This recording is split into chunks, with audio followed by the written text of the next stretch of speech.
안녕하세요. 사람이 사람에게 복이 되는 세상을 꿈꾸며 다보기와 따뜻하게 이 세상을 함께 살아가고픈 사회복지사 혜쌤입니다. 이제 길게 강조하지 않아도 아시죠? 어디까지나 개인적인 견해를 바탕으로 기술되었으니 도움이 되는 부분이 있다면 그 부분만 쏙쏙 취하시면 됩니다. 우리 다보기 여러분의 자존감은 안녕한가요? 자존감, 정말 주변에서 많이 이야기하죠? 자존감이란 뜻은 뭘까요? 단어부터 차근히 살펴보겠습니다. 자존의 뜻부터 알아보자면 스스로자, 높일 존 써서 스스로 높이는 것입니다. 뜻을 찾아보면 자기 품위를 스스로 지킨다, 자기를 높여 잘난 체 한다. 그리고 철학에서 봤을 때 자기 인격성의 절대적 가치와 존엄을 스스로 깨달아 아는 일, 칸트나 립스는 이것을 도덕적 동기의 근본으로 본다 라고 표준국어 대사전에 명시되어 있습니다. 우리는 자존의 마음을 붙인 단어와 느낌을 붙인 단어의 뜻을 미묘하게 구분하였습니다. 대체로 마음이 붙은 자존심은 자존만 놓고 봤을 때의 뜻과 비슷합니다. 자기 품위를 스스로 지키고 자기를 높여 잘난 체 하는 것. 자존심은 남에게 굽히지 아니하고 자신의 품위를 스스로 지키는 마음이라고 표준국어 대사전에도 올라있죠. 자존의 뜻과 맥을 같이 한다는 것을 사전을 통해서도 알 수 있습니다. 하지만 자존감은 표준국어 대사전에 올라있지 않습니다. 이 사실만으로도 자존감이라는 단어는 자존심과 다른 의미로 최근 들어 비중이 점차 높아지고 있는 단어란 것을 추측해 볼 수 있죠. 사전적 의미로 정확히 차이를 알기 힘든 자존심과 자존감의 차이는 뭘까요? 우린 사전보다 더 정확히 느낌으로 알고 있습니다. 상황적 예는 이런 부분이 될 수 있죠. 자기를 높여 잘난 체하며 내가 말이야 이런 사람이야 라고 하다가 더 높은 사람이 나타나서 기가 죽을 때 자존심 상해 라고 하지만 자존감 상해 라고 하진 않죠. 반대로 내가 어떤 자리에 참석해서 사람을 대하는 자신의 모습에 아쉬움을 느낀 날 나는 자존감이 낮은 것 같아 라고 하지 나는 자존심이 낮은 것 같아 하지 않습니다. 단순한 예로 보여지듯이 마지막 단어의 어감에 따라서도 차이를 볼 수 있죠. 자존심 상한 것은 음식이 상한 것과 같이 한 번 상하면 돌아오지 않습니다. 비슷하지만 다른 상황에서 자존심을 지켜내거나 회복해야 하죠. 하지만 자존감은 단어에서도 낮다고 표현이 됩니다. 즉, 다시 언제든 높아질 수 있다는 의미를 단어 자체에 사용하고 있다는 것을 알 수 있죠. 또한 상황적 예에서 한 가지를 더 알 수 있습니다. 보여주기 위함인 자존심과 내 안에서 느끼는 자존감의 차이죠. 우리는 혼자 있을 때 자존심 상한다고 느끼지 않습니다. 굳이 혼자 있을 때까지 자존심을 지켜내고 있는 사람은 많지 않죠. 표준국어 대사전의 뜻으로 다시 설명드리자면 자기 품위를 스스로 타인으로부터 지킨다. 자기를 타인으로부터 높여 잘난 체 한다 라고 생략된 글을 적어 넣을 수 있습니다. 잘난 체 할 수 있다는 것은 비교적인 대상이 있어야 가능하죠. 지킨다는 것도 지키려는 것이 가치가 있어 누군가가 가치에 손상을 주려 할 때 다른 것으로부터 지켜내는 것입니다. 그에 비해 자존감은 스스로가 느끼는 감정입니다. 타인을 보고 내가 자존감이 낮아질 수는 있지만 타인으로부터 낮아지는 것이 아니라 내 마음에서부터 낮아지는 거죠. 장황하게 뜻을 설명드린 이유는 이 결론에 도달하기 위함이었어요. 자존감이라는 것은 자존심과 다릅니다. 어떻게요? 타인으로부터인지 내 마음에서부터인지 라는 시작점도 다르고 상하지 않게 지켜내야 하는 것인지 낮아진 것을 높일 수 있는 방법을 찾아야 하는 것인지 라는 케어 방법조차 다르다는 거죠. 우리는 자존감이 타인으로부터가 아닌 우리 내면으로부터 나온다는 것을 알아야 합니다. 그럼 타인이 있고 없고는 이제 아무 의미가 없어진다는 것을 알 수 있죠.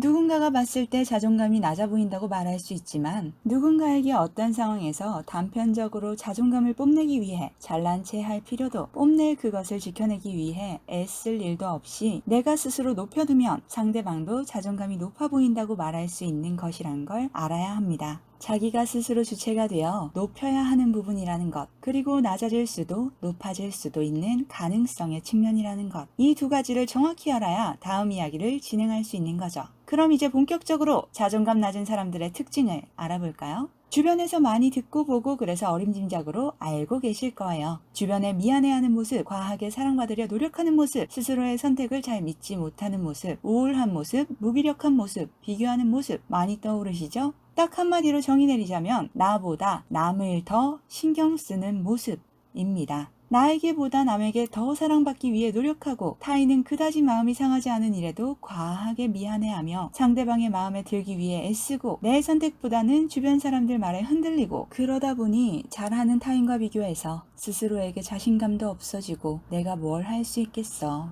못 믿게 되는 이 모든 특징은 하나로 압축됩니다. 나보다 남을 더 신경 쓰기 때문이에요. 가끔 이런 분 있어요. 내가 자존감이 낮은지 높은지 모르겠어서 테스트도 해보고 이것저것 정보도 찾아봐요. 그런데 이 말을 들어보면 내가 맞는 것 같다가 저 말을 들어보면 나는 또 아닌 것 같고 긴가민가 하시는 분. 많은 사람들이 자존감 낮은 특징을 말할 때 여러 부분에서 원인 요소를 꼽지만 사람의 마음이 하는 일은 단순한 요소 하나를 꼽을 수 없기 때문에 이런 기분 한 번쯤 느껴보셨을 거예요. 비단 자존감뿐만 아니라 다양한 심리검사들, 예를 들면 MBTI, 이고그램 등을 비롯한 성격 테스트 등과 같은 결과에서도 이건 맞는 듯 아닌 듯 아리송한 마음. 그건 특정 검사가 사람의 다양한 부분을 모두 고려하기는 어려워서 응답에 따른 결과를 통해 표준적으로 내리는 것이다 보니 생기는 부분이죠. 자존감도 마찬가지예요. 어떤 분은 자존감이 낮은 사람은 모든 부분에서 자신을 믿지 못한다고 하지만 사실 그렇지 않은 사람들도 많죠. 같은 업무를 놓고 봐도 문서 업무는 나는 잘할 수 있는데 사람을 상대하는 일에서는 내가 이렇게 해도 되는 걸까라는 자기 반성과 의심이 끊이지 않을 수도 있는 거죠. 내 자존감은 하나의 자존감으로 정의 내릴 수 있는 뭉텅이가 아니라고 말씀드리고 싶어요. 이 부분에서 이런 모습도 나고 저런 모습도 나예요. 이런 부분과 저런 부분, 그런 부분이 모두 합쳐져서 나라는 틀을 이룬다는 거예요. 그러니 내가 자존감이 낮은 부분은 이 부분이고 이 부분에서의 내 자존감은 높은 편이구나, 이게 나구나 알 수 있으면 되는 거예요. 그러니 내가 나보다 남을 더 신경 쓰는 부분이 있다면 그 부분은 내 자존감이 낮은 부분인 겁니다. 그럼 자존감이 낮아지는 이유는 뭘까요? 이것도 정말 다양한 이유가 있을 수 있지만 가장 많이 거론되는 것 중 하나는 반복된 경험입니다. 잘 하던 사람도 어떤 한 가지 일에 대해 반복적으로 실수에 노출되고 타인들의 부정적인 평가에 노출되면 위축되게 됩니다. 사회복지학에서는 피그말리온 효과, 낙인 효과와도 맥을 같이 한다고 볼 수 있어요. 낙인, 즉 특정 부분에 대해 부정적인 기대들이 계속되면 본인조차도 본인을 못 믿게 된다는 거죠. 정말로 결과가 계속 좋지 않았으니까. 이런 이유와 비슷하게 어릴 때의 경험, 애정 충족에 부족한 부분, 애착 형성 등 다양한 이유들이 타인과의 경험에서의 성취감에서 찾습니다. 하지만 저는 조금 다르다고 생각해요. 물론 위에 나열된 부분들도 중요한 이유가 될 수도 있겠으나 가장 자존감을 낮아지게 하는 이유는 바로 본인이 본인을 알지 못하는 것이라고. 사실 타인과의 경험에서 찾는 것은 자존감보다는 자신감이라고 말할 수 있을 것 같아요. 유사하지만 구분되는 개념이죠. 자존감은 내 속에서 낮아진 부분을 찾아 높여가야 한다고 생각하기 때문에 타인과의 경험도 중요하지만 내가 어떤 부분에 나를 정확히 모르는지, 내가 어떤 부분에 나를 나로 받아들이지 못하는지가 중요하다고 생각해요. 위 모든 내용을 바탕으로 자존감을 높이는 가장 중요한 한 가지 방법, 그것은 바로 선긋기입니다. 선을 긋는다는 것은 타인과의 관계에서 선을 긋는다는 말도 될 수 있겠지만 내가 나의 선을 긋는다는 말이기도 합니다. 자존감이 낮은 사람은 대부분 타인이 나를 상처 입혀도 상처 입은 나보다 타인을 먼저 챙기는 모습을 보입니다. 예를 들면 누군가 나를 짓밟고 때리고 욕했는데 짓밟느라 얼마나 다리가 아프셨어요. 욕하느라 힘드셨죠? 저는 욕을 먹을만 해요. 저도 제가 답답한걸요. 이런 상황인 거죠. 나를 때리면 신고를 하고 왜 때리느냐고 주장하고 욕한 것에 대해 사과를 받아야 하는데 나를 그 사람에게 던져버리는 거예요. 왜요? 내 마음은 생각지도 못한 채 그 사람 마음이 더 힘들 것 같으니까요. 이런 사람이 어디 있겠느냐고 할 것 같지만 상황만 조금 바꿔놓고 봐도 쉽게 찾아볼 수 있습니다. 주변 다보기들에게 들었던 이야기를 각색해서 예로 들어드릴게요. 친구에게 톡이 왔어요. 야, 지금 나와. 갑자기 온 톡에 적잖게 당황했지만 거기가 어딘데? 라고 물었죠. 그랬더니 여기 어느 동네인데? 라고 말해주는데 거리가 먼 거예요. 그래서 거기 하며 머뭇거렸더니 아니다, 됐다 라고 답장이 왔어요. 일단 이 일의 감정은 어떨까요? 당황스러움, 어이없음, 요즘 친구들 말로 빡침일 수도 있겠고요. 속상함, 아쉬움, 걱정스러움 등의 감정이 떠오를 수도 있겠죠. 여기서 우리가 느낀 감정에서 빡침이나 화남, 어이없음 이런 상대에 대한 부정적인 감정으로 연결되는 이유는 우리의 1차적 감정 때문이에요. 여기서 1차적 감정은 갑작스러운 연락과 상대방의 행동에 대한 당황스러움, 어이없음, 당혹스러움 등이 되겠죠. 그 감정을 이제 어떻게 흘러가게 두느냐에 따라서 생각이 달라질 수 있습니다. 그 감정을 나에게로 맞춰볼까요? 나의 테두리를 그리는 거죠. 내 영역을 침범한, 당혹스럽고 어이없었던 것. 그럼 나는 내 마음의 소중한 영역을 침범당했네? 친구라고 해도 넘으면 섭섭해할 만해. 속상해할 만해. 이 상황은 내 안에 나를 배려해주지 않은 생각이네? 라고 생각한다면 갑자기 툭 와서 나오라고 하고 내가 늘 대기하고 있는 것도 아닌데 그 친구 나에 대한 예의가 없는 친구네. 이렇게 마무리를 지으면 내 마음은 생각 안 해주나? 등의 생각이 들 수도 있겠죠. 그럼 상대방에게 하는 행동도 달라집니다. 그때 그건 섭섭했어 라고 이야기하거나 그때 전화 진짜 에바야 라고 표현할 수 있을 겁니다. 그 이야기조차 못할 정도의 사이라면 피하거나 손절하게 될 수도 있을 거예요. 이렇게 했을 때 상대방은 어떻게 반응할까요? 장난스러운 에바야 라는 표현에 미안한 마음이 들 수도 있고 그 말에 당황할 수도 있고 아 내가 잘못했나? 생각해 볼 수도 있겠죠. 표현을 받았으니 어떻게든 행동이나 관계를 수정할 생각을 할 겁니다. 반대로 그 테두리를 내 테두리를 지우고 타인에게 맞춰볼까요? 내 테두리가 없으면 넘은 줄도 모르죠. 당혹스러운 내 감정은 놓아두고 상대방이 더 당혹스러웠을 거라 생각하게 됩니다. 내가 속상한 건 내가 몰라주고 상대방 속은 상했는지 어떤지도 모르는데 그 마음부터 걱정을 해주게 되는 거죠. 저 친구가 나한테 속상했을까? 내가 빨리 달려갔어야 하지 않았을까? 기분 나빴으면 어떡하지? 사과를 해야 하나? 등의 생각이 들겠죠. 그럼 상대방에게 하는 행동도 달라집니다. 그때 미안해 내가 못 나가서 라고 이야기하거나 더 나아가 다음엔 내가 꼭 기다리고 있을게 라고 이야기하는 정도가 될 수 있겠죠. 그럼 상대방은 어떻게 반응할까요? 모르긴 몰라도 우스워 보인다는 생각을 할 수도 있을 것 같고요. 아, 상대방이 미안해하는 부분이구나. 내가 더 연락해도 되겠네 라는 생각이 들 수도 있겠죠. 그리고 그렇게까지 생각되지 않아도 다음에 잘해 라고 웃으며 넘어갈 수도 있겠습니다. 그리고 행동이나 관계가 강화될 가능성이 크죠. 지금보다 더 해도 되겠다는 생각으로. 과한 사람은 막대해도 본인이 더 미안해하는구나. 이래도 되는 사람이네. 라고 생각할지도 모릅니다. 우리는 두 번째 모습을 보여주는 상대방에게 대체로 자존감이 낮아 보인다고 표현합니다.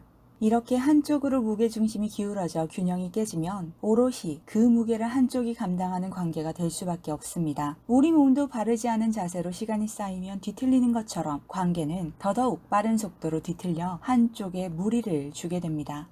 이걸 배려나 사랑이라고 착각하는 것이 관계 어긋남의 시작이라 말해드리고 싶어요. 정확히 해야 할 것은 건강한 관계로 사랑, 우정, 애정을 맺고 싶다면 내 영역이, 내 테두리가 정확해야 합니다. 그래서 결론적으로 선을 그리는 연습을 가장 중요한 자존감 향상 방법으로 강조하고 싶은 겁니다.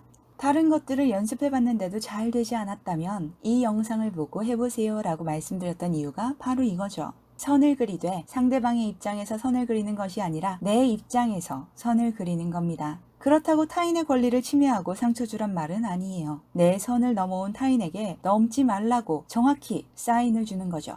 그럴 수 있으려면 내가 내 선을 알아야 합니다. 내 선이 희미하면 남들이 금을 밟았는지 침범을 했는지 알지를 못해요. 대문을 열어놓은 채로 생활하는 것과 같죠. 내 집은 내 공간입니다. 내 집에는 허락된 시간에 허락된 상대방이 들어와야 하고 상대방과의 관계에 따라 들어와서 머물 수 있는 공간도 시간도 제약이 달리 있어야 합니다. 그러려면 집의 키는 내가 쥐고 있어야 하는 거죠. 그 키가 바로 자존감입니다. 친구들과 이웃들과 친하게 지내기 위해 우리 집을 개방한다면 그 관계가 더욱 좋아질까요? 아마 피로도가 쌓여 집주인은 어느 순간 지칠지도 모르고 친구들이나 이웃들은 어차피 열린 집 4개만 개방해주는 것도 아닌 공용인데 남들도 이 정도 쓰는데 나도 막 써도 되겠지 라는 생각으로 더 막대하겠죠. 집 현관문을 열어놓고 생활한다고 생각해 볼까요? 내가 잘 때, 씻을 때 다 열려 있다면 도둑이 들어오든 험한 일을 당하든 위험으로부터 노출될 수밖에 없습니다.